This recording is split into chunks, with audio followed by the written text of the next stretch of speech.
Hop là. Bonjour, c'est David et dans cette vidéo, je vais vous donner 12 conseils pour vous motiver à draguer. La motivation pour faire des approches, c'est primordial puisque si vous n'êtes pas dans l'action zone, si vous n'êtes pas en train d'agir, il ne peut rien se passer. Et la plupart des gens qui n'ont pas de résultats ou qui n'arrivent pas à faire des rencontres, c'est parce qu'ils ne sont pas suffisamment actifs tout simplement. Et pourtant c'est pas si simple. Alors je vais vous donner 12 conseils.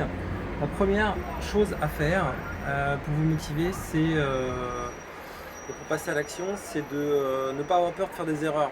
Voilà, de ne pas chercher à être parfait. Et même, j'ai envie de dire, de provoquer des erreurs. C'est-à-dire, ça paraît un peu bizarre, mais n'ayez pas peur de faire des choses qui ne sont pas... voilà, de vous mettre dans des situations qui ne sont pas forcément parfaites en fait. Voilà. Vous avez sans doute une vision parfaite de ce qu'est l'approche parfaite. Voilà. Et non, lâchez-vous. Faites juste ce que vous avez envie de faire pour gagner en spontanéité. Voilà, vaut mieux être spontané et ne pas être parfait plutôt que trop réfléchir, être dans le mental et puis ne rien faire au final ou avoir l'air bizarre. Puisque en fait les gens vont voir, et les filles en particulier vont voir si vous n'êtes pas à l'aise. En fait, si vous n'êtes pas à l'aise, vous ne serez pas congruent. On va voir le décalage en fait entre ce que vous dites et en fait votre langage non verbal. Donc la congruence c'est ça, c'est le fait que le verbal et le non verbal soient complètement alignés. Et c'est ça qui fait que on vous fait confiance parce que on se dit voilà, ce mec est sincère. Peut-être ce qu'il dit c'est un peu bizarre, mais il a l'air cool et il a l'air normal. Et du coup, c'est rassurant. Ensuite, deuxième conseil, ouais, je regarde mes notes, c'est de libérer votre créativité. D'accord ? Libérer votre créativité, donc c'est un peu dans la lignée du premier conseil. C'est-à-dire, évidemment, inspirez-vous des phrases d'approche que vous voyez sur internet ou partout. Faites du direct, faites de l'indirect, mais n'hésitez pas à vous lâcher. Voilà, justement, ça va encore dans le côté spontané, c'est-à-dire, voilà, il y a des milliards de manières d'aborder, il n'y en a pas qu'une seule, et soyez créatifs dans votre manière de faire. Il n'y a rien de pire. Et d'ailleurs, à ce sujet, une fille vous identifie en fait que vous êtes un dragueur quand en fait elle voit que la phrase d'approche que vous utilisez, par exemple, a déjà été utilisée. Si par exemple une fille a déjà entendu la même phrase d'approche 5 fois dans la journée, quand vous allez lui répéter la même phrase, même si c'est une phrase qui est sympathique, petit clin d'œil à ma phrase d'approche préférée, si elle a entendu 5 fois dans la journée, elle va se dire ouais, ce mec en fait il drague à la chaîne. Et s'il y a un truc que les femmes détestent, c'est les mecs qui draguent à la chaîne. Donc n'hésitez pas à être créatif dans vos approches. Ensuite, troisième conseil, provoquer des réactions émotionnelles. Troller. C'est-à-dire aborder sans vraiment aborder en fait. C'est-à-dire essayer simplement de dire quelque chose d'un peu dérangeant, d'un peu amusant pour titiller un peu la personne. Voilà, pour taquiner un petit peu, voilà. Troller, par exemple, un exemple de troll, c'est tu sais que c'est interdit d'être ici, ce banc est réservé, voilà, quelque chose de...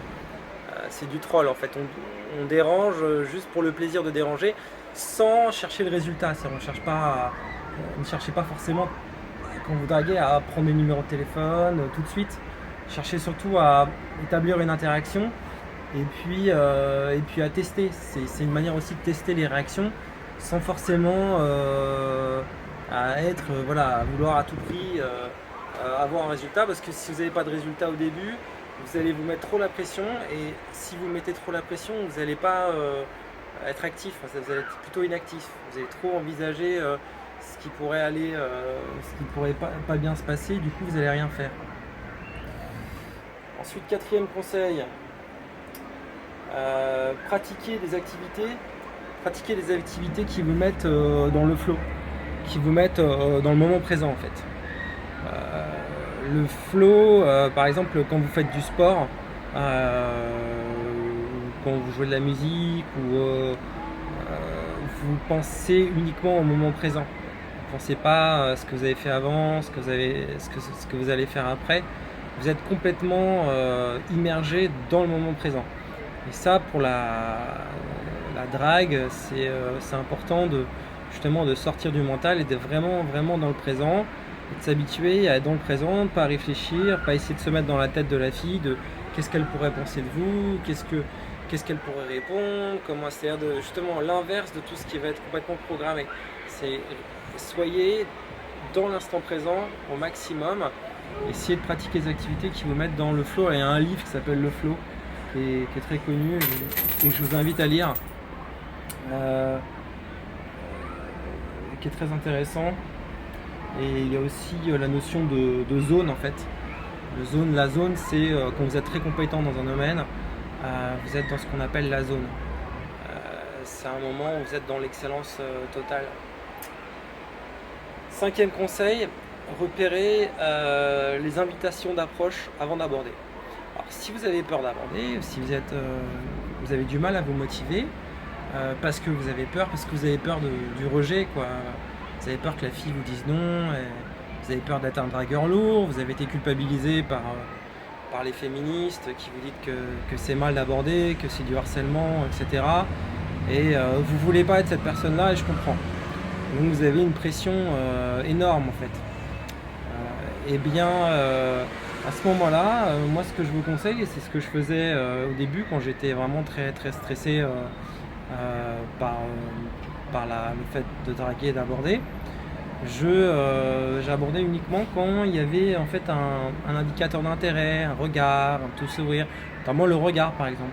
Et en fait c'est très subtil, hein, et vous n'êtes pas obligé d'aborder tout de suite. Par exemple, si vous êtes dans les transports en commun, bon, il peut y avoir des échanges de regards, vous pouvez attendre un petit peu, et comme ça vous rassure. Vous savez que si la fille vous a regardé 2-3 fois, c'est que potentiellement elle est intéressée, que ce soit consciemment ou inconsciemment. Si vous voulez, le regard, c'est un signe d'intérêt. D'ailleurs, dans le couple, ça pose souvent des problèmes. Les femmes savent, hein, si vous regardez une fille, elle va vous engueuler immédiatement, hein, parce que elle va pas apprécier que vous regardiez une autre fille qu'elle. Donc, ce qui se comprend. Mais donc, si vous avez peur d'aborder parce que vous avez peur du rejet, que vous avez peur de la réaction, que vous n'êtes pas sûr que sa réaction soit favorable, quand il y a des eye contact, quand il y a des signes d'intérêt, quand il y a ce qu'on appelle des invitations d'approche,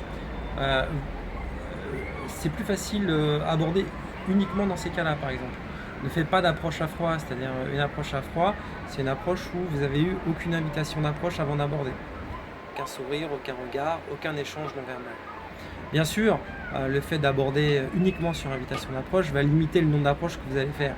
Mais vous savez que quand vous allez aborder, vous aurez plus de chances d'être mieux accueilli que si vous abordez à froid. Voilà. Ensuite, j'en suis où dans mes conseils? Donc 5e conseil, repérer les invitations d'approche avant d'aborder. Ok. 6e conseil, enlevez-vous toute pression en choisissant de faire les actions les plus simples possibles. Donc là, c'est l'inverse un peu des premiers conseils, qui est de libérer votre créativité, vous lâcher, de faire des erreurs. Faites des choses extrêmement simples. Et observez ses réactions. Par exemple, dites tout simplement bonjour à une fille et voyez si elle vous répond. Demandez du feu. Bon, si vous fumez pas, c'est un peu embêtant, mais faites quelque chose de très simple et regardez déjà comment la fille, elle réagit. Voilà. Vous pouvez faire un petit compliment, genre un compliment, vous regardez sa réaction. D'accord ? On va pas vous accuser de harcèlement si vous avez juste fait un petit compliment à quelqu'un, c'est pas possible. Par contre, c'est intéressant parce que ça vous permet de tester quelque chose de simple, des choses très simples, juste pour voir la réaction de la personne. Par exemple, si vous demandez votre chemin et que après vous essayez d'enchaîner en une transition vers quelque chose de plus personnel, et que la fille vous répond, c'est que potentiellement elle est intéressée. Si elle ne vous répond pas et que la première des choses c'est qu'elle a envie de partir, une fois qu'elle les a dit votre chemin, c'est que potentiellement elle n'est pas intéressée. Donc faites des choses simples, et observer les signes d'intérêt. Donc là, c'est un peu le prolongement de l'invitation d'approche, c'est-à-dire vous n'abordez uniquement si vous avez une invitation d'approche non verbale. Là, dans ce cas-là, vous essayez de provoquer une réaction et vous observez. S'il y a une réaction favorable, vous continuez, sinon vous arrêtez. Voilà. Faire des choses simples, c'est simplifier tout dans votre game, c'est-à-dire proposez juste d'aller prendre un verre, cherchez pas à faire de l'humour, cherchez pas à être drôle, cherchez pas à faire des choses compliquées, cherchez pas à utiliser des routines, voilà, faites des approches directes, simples, sincères et observez juste les réactions. Simplifiez au maximum et observez, testez. Ensuite, 7e conseil, motivez-vous à draguer en imaginant les conséquences négatives de votre inaction. Alors, ce 7e conseil, il est très important. Moi, c'est un des trucs qui m'avait motivé la première fois à aborder. Alors que j'étais très coincé, j'étais très stressé, que j'avais vraiment peur d'aborder, de draguer, j'étais vraiment très anxieux.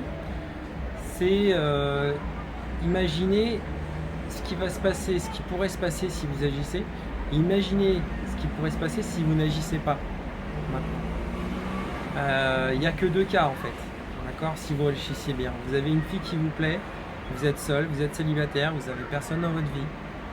Il y a une fille en face de vous et cette fille vous plaît beaucoup. Elle vous attire beaucoup physiquement par exemple. Il n'y a que 2 cas. Soyons rationnels, d'accord. Soit elle vous répond, soit elle vous répond pas. Si elle vous répond pas, ou si elle n'a pas envie de parler avec vous, clairement c'est comme si vous ne l'aviez pas abordé. On est d'accord. Donc ça change rien. Par contre, si on est rationnel, si elle vous répond et qu'elle répond favorablement, par exemple vous donne son numéro de téléphone, potentiellement ça peut déboucher sur une grande histoire, ça peut changer complètement le cours de votre vie, complètement. C'est-à-dire qu'à partir de ce moment-là, il y a une bifurcation dans votre vie, il se passe quelque chose d'incroyable. C'est-à-dire que c'est un moment extrêmement important, potentiellement. Donc, si vous ne le faites pas, imaginez la conséquence de ne pas le faire, c'est-à-dire ne pas le faire, c'est peut-être passer à côté d'une grande histoire d'amour et peut-être même à côté de la femme de votre vie. D'accord ? Donc si vous voyez les choses comme ça, je pense que clairement ça peut vous motiver à un moment à aborder. Là il ne s'agit pas de gagner quelque chose mais de perdre quelque chose d'important. Et avez-vous envie de perdre cette opportunité ? À vous de voir. Ensuite,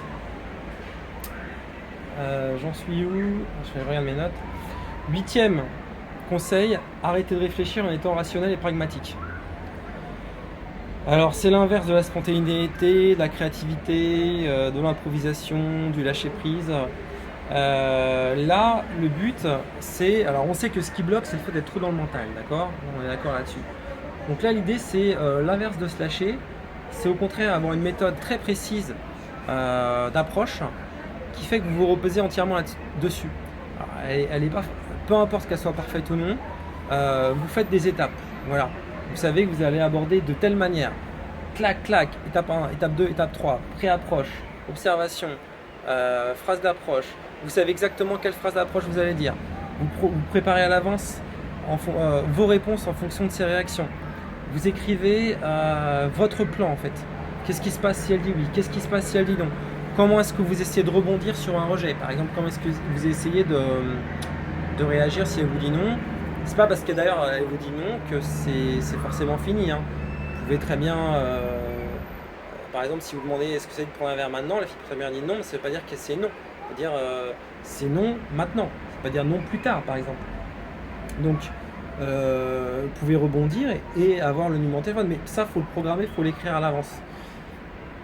Évidemment, le fait d'avoir une méthode très structurée va vous permettre de ne plus réfléchir du tout. C'est d'ailleurs ce qui avait fait le succès à un moment donné de la Mystery Method, avec ces étapes A1, A2, A3, C1, C2, C3, S1, SE, S3, etc. C'est-à-dire que effectivement c'était une méthode qui n'était pas parfaite du tout, mais qui avait un gros avantage, c'est que les gens étaient dans l'action. Ils ne se posaient pas de questions, ils disaient ouais je fais un, à deux, je fais mon opener, ensuite si elle accroche hook point, je dis ça, ensuite je me qualifie, je me DHV, je la teste, je la qualifie, etc. Ensuite je passe aux phases de confort, C1, C2, C3, je me connecte. Voilà, donc ça a l'avantage, ça a l'inconvénient d'être un peu geek, parce que bon, voilà, vouloir rationaliser la relation humaine comme ça fait un peu geek, mais ça a l'avantage de ne pas réfléchir, et donc d'être dans l'action, et donc d'être hyper motivant pour aborder, et c'est vraiment l'action qui produit les résultats. Donc ce 8e conseil, c'était bien ça. Ensuite, 9e conseil, j'ai perdu le fil, ah non c'est bon. Ouais, je fais la vidéo d'un trait, donc là effectivement,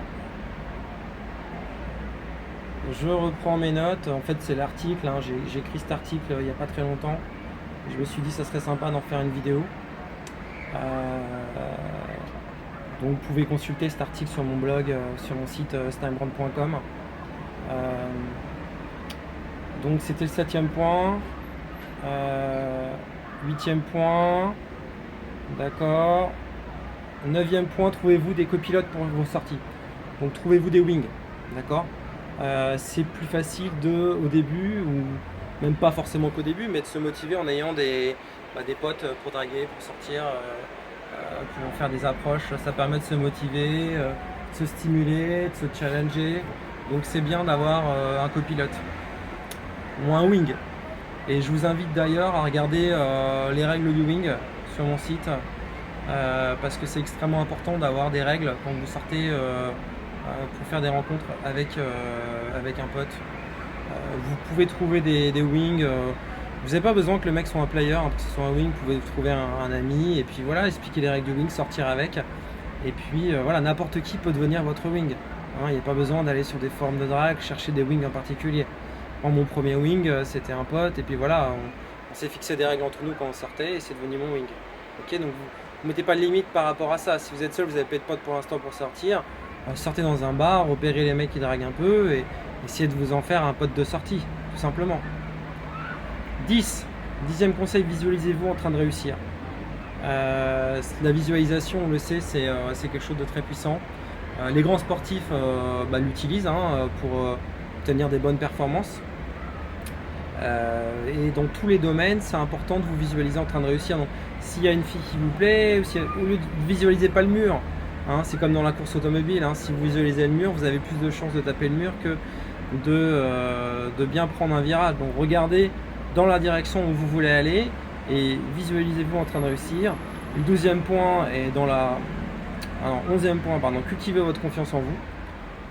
Donc ça c'est aussi hyper important, c'est pour se motiver à draguer, c'est la confiance en soi. J'aurais pu le mettre en 1 tellement c'est important, mais c'est difficile de se faire aimer des autres si vous-même vous vous appréciez pas ou si vous vous aimez pas. Alors s'aimer c'est à 360 degrés, c'est à tous les niveaux, c'est cultiver votre image, votre look, votre physique, mais aussi je sais pas ce que vous dites, ce que vous aimez, vos centres d'intérêt, aimer la personne que vous êtes, quoi, en général, dans votre conversation, dans vos amis, dans les endroits que vous fréquentez, votre appartement, aimer, cultiver votre confiance en vous, cultiver votre ego, cultiver la confiance, c'est la base de la séduction. Bon, ça paraît évident, mais c'est extrêmement important. Il y en a qui vont vous dire en développement personnel ou en séduction, soyez la meilleure, donnez le meilleur de vous-même, soyez be your best self, on dit en anglais, best self, la meilleure version de vous-même. Voilà, c'est ça. 12e conseil, remémorez-vous vos succès. Quel que soit votre niveau en rencontre, en séduction, vous avez forcément eu au moins un succès. D'accord ? Au moins un, j'imagine.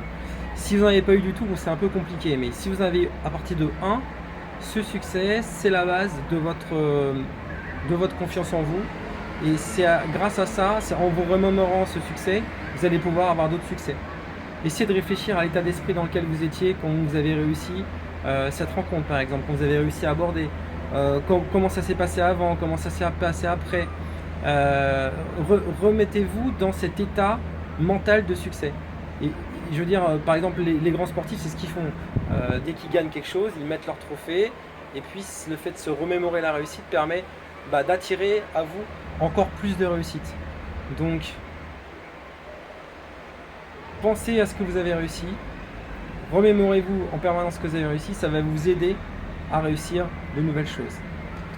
Voilà, j'espère que vous avez aimé cette vidéo. Vous pouvez vous abonner à ma chaîne, vous pouvez aller sur mon site voir les autres articles sur snimbrand.com. Voilà, puis je vous dis à très bientôt. Ciao.